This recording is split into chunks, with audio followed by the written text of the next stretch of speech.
when you see good snowboarders, they aren't fighting with the board, they're not kicking it around, they're not having to work against it. And in fact, their riding should look incredibly lazy. It doesn't look like they're doing much, but clearly they are, because their board is working for them.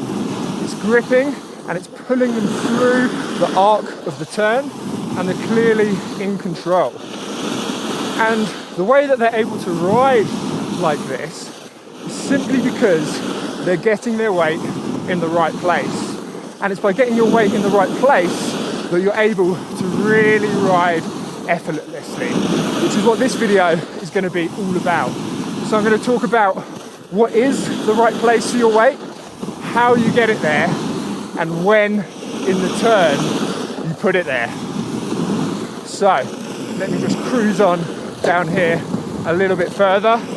I'm still out in Saas-Fee having my early season trip. I'm right up on the glacier. It's so cool. Let me just pan the camera around.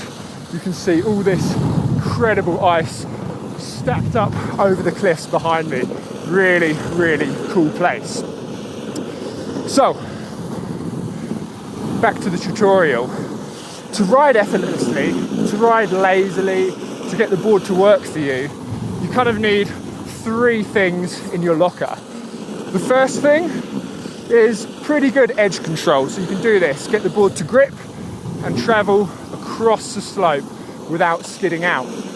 The second thing you need is average posture. I mean, good posture is great, but average posture will do, because posture isn't the be-all and end-all of good snowboarding, as some people might have you think, perhaps myself included in some previous videos. But what's more important, and what I really want to show you in this video, is that it's all about getting your weight in the correct place. And the third thing you're going to need, which hopefully we all already have, is a basic understanding of gravity. Let me just pull over to the side here whilst we've got some sun out. So we're going to start with the first thing I mentioned that you need, a bit of edge control across the piste. And in fact, to do that, you're also going to need the second thing I mentioned, which is average posture, which basically means you're going to have your hips stacked at least somewhat vertically over your edge. And we're going to talk about the hips a lot in this video, because the hips are kind of where we can think about your center of mass being located. And our center of mass is obviously going to be really important in getting our weight in the right place. So let me just begin with a little traverse across the slope to briefly run through what your posture should look like. Knees slightly bent, hips back, shoulders over hips, over the edge of the board. As I change edge onto my toe side, the hips have now been nudged forwards. Not so much that I'm arching my back or anything like that, but my hips are just nudged forwards so that they're now stacked vertically over my toe edge. And what should you feel yourself as you're doing this? Well, on the heel edge, you should feel the calf muscles kind of just pressing against the back of your boots, pressing against your high backs. But because of how you've got your shoulders stacked over hips, stacked over your heels, you should really have the impression, because in fact you are stood on your heels. You should feel as though you're stood on your heels, which sounds kind of obvious because that's what we're doing, but really just try and feel that as you traverse across the slope on your heel edge. Round on the toe edge, you should feel that you're stood on the balls of your feet, not up on your toes, but here you really have the impression that your weight is sinking and just kind of dropping down and being held up by the front of your boots. My shins are right there pressing into the front of your boots. So that's the posture. That's what it should feel like. Now, the third thing I mentioned that's really going to help you get your weight in the right place is to have an understanding of gravity, because gravity is a force that will pull you down the slope. Well, I mean, actually, gravity is just the curvature of space-time, but hey, let me stay in my lane. Think about gravity as a force, and as you change edge, I want you to imagine gravity pulling your hips across the top of the board to change between your heel and toe side position. And in fact, you don't even need to imagine it doing it, because it will do that. So let me just show you. Let me pick up a little bit of speed. So I've come across, I'm in this heel-side position, and I just let gravity pull my hips over the board onto my toe side. Let gravity pull my hips back behind the board onto the heel side. Let gravity pull my hips forward. And it's this back and forward movement of the hips over the top of the board. And this is really building upon a concept I talked about in one of my first videos of this season, where I said you have to edge change and then allow the board to turn. So edge change and then allow the board to turn. But here, in order to ride effortlessly, we're really thinking about gravity doing the work for us, gravity pulling our hips over the board, and then we just sit in that position with our weight in the right place. And I want to elaborate on what the right place is, because I've talked about how your shoulders and your hips need to be stacked vertically over your edge, but we also really need to think about where that weight is in relation to the turn. Now I'm going to put a little diagram up in the corner here, because I think this really well explains it. You can see the S shape of the turn, but that second line is my center of mass, and my center of mass is going to be on the inside of the turn. And this should be a familiar concept. Imagine when you started learning to ride a bike without stabilizers. You have to lean your weight onto the inside of the turn to get the bike to turn. If you imagine motorbike riders when they're racing, you know, they're right fully over, because they're going so fast, they can really drop their center of mass onto the inside of the turn. And when you were learning to ride a bike, you would have found that if you dropped your center of mass in too much, you fall over. And if you do it not enough, then, well, you're not going to turn. And it's a similar thing for snowboarding, in that if we lean over too much, yes, you're going to fall over on the inside of the turn. But where it's slightly different is that if you don't lean in enough, you're not necessarily going to fall over. However, the board isn't going to grip. It's not going to pull you through the arc of the turn. Instead, you're just going to kind of skid out.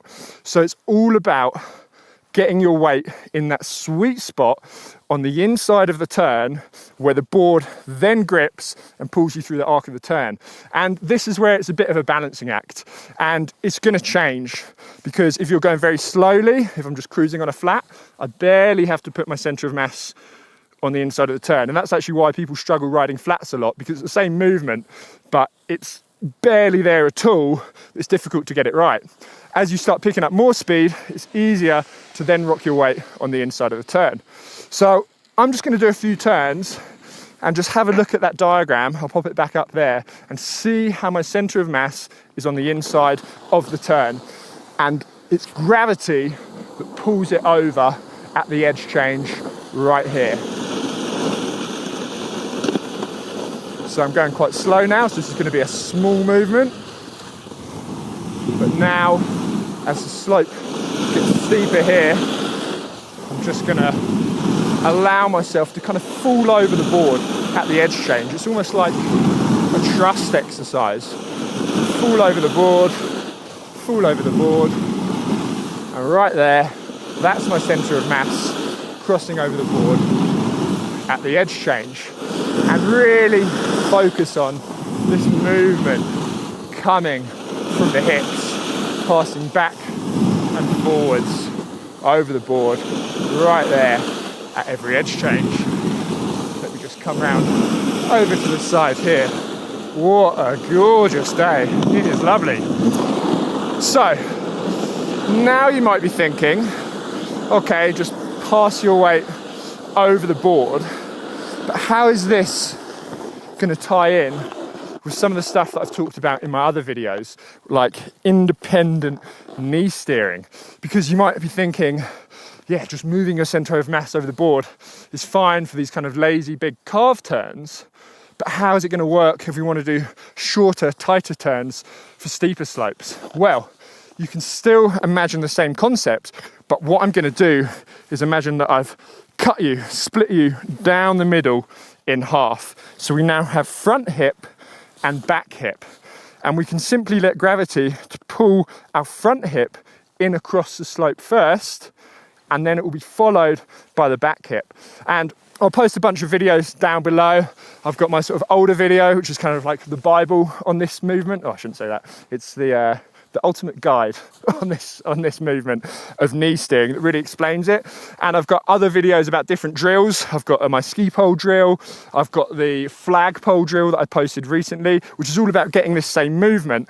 And you want to be able to lead with the front leg, with the front knee and hip, because it's by doing that that you really are able to get more control of the board. Because if I drop into the turn, if I cross the front half, my front hip over the board first, it allows me to maintain grip at the end of the turn, at the back of my board, and then engage the new edge of my board at the start of the turn. Once that starts gripping in, I then just allow gravity to pull the back hip over the board like so. The board will then grip through the turn. Once again, at the end of the turn, I'm just going to kind of release front hip, back hip across the board. So let me just demo a few of those. But the focus here is really riding lazily, getting gravity, to do the work for us. And then the board will just get in the right place and it will perform. So front hip, back hip, front hip, back hip. And this just allows me to really ease the board into the turn. Get the front of the board gripping, the top of the board gripping at the start of the turn, right here, and then the back of the board driving you through the end of the turn. So this is kind of starting to bring in fore and aft movement as well. And I don't want to get too techie on this video because it's really just about being lazy, getting that sensation of folding your hips over the board, because when you do that, that is how you feel how your board performs. And as I alluded to in the intro, once you have a feel for how your board performs, then it becomes really like riding a bike. It's really simple. You just get your weight in the right place and off you go. So this is my first run of the day, and this is something I like to do always on my first run. Just make sure that I'm sitting my weight in the correct place before I try and make any fancy movements, because you need to get your weight in the right place before you start trying to do all that other stuff. So give this a go. And as I mentioned, I'll reference some of my other videos that explain that knee movement a little bit better.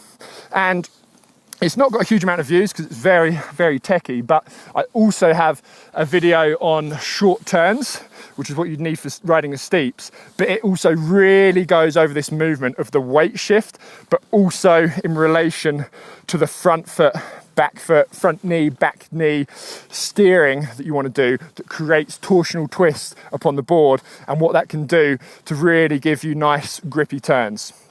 So I'll stick that one up there. Thank you for watching, guys, as always, and I'll see you in the next one.